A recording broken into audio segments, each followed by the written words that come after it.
Happy New Year sa inyong lahat, mga kababayan ko. Sa lahat ng mga nagmamahal sa bawat isa, ako po'y bumati po sa inyong lahat. Happy New Year. I love you all. Ito guys, kahit ganito ang ating mga pagsubok sa ating buhay, tayo po'y magpasalamat kahit papano ay marami tayong mga biyaya na tanggap sa ating buhay.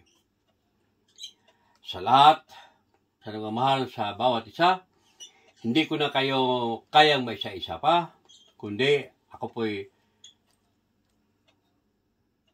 taos pusong magbati, maligayang bagong taon. At hinirang ng langit, Francis Leo Marcos. Maraming salamat, hermano. Nang dahil sa iyo, nandito kami nanatili.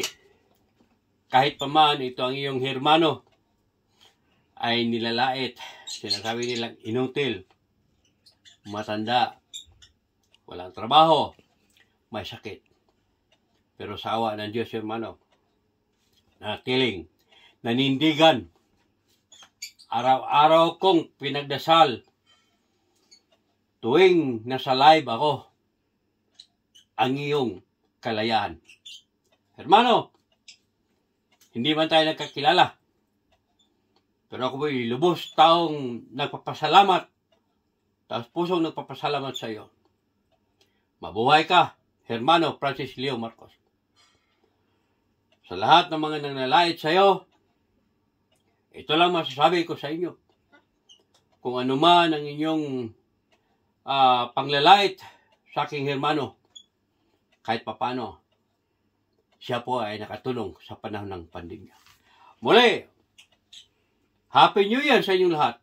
Yes, of course, Tatay Digong, Inday Sara, at sa lahat ng mga opisyal sa ating gobyerno na matino, nagmalasakit sa ating bansang Pilipinas.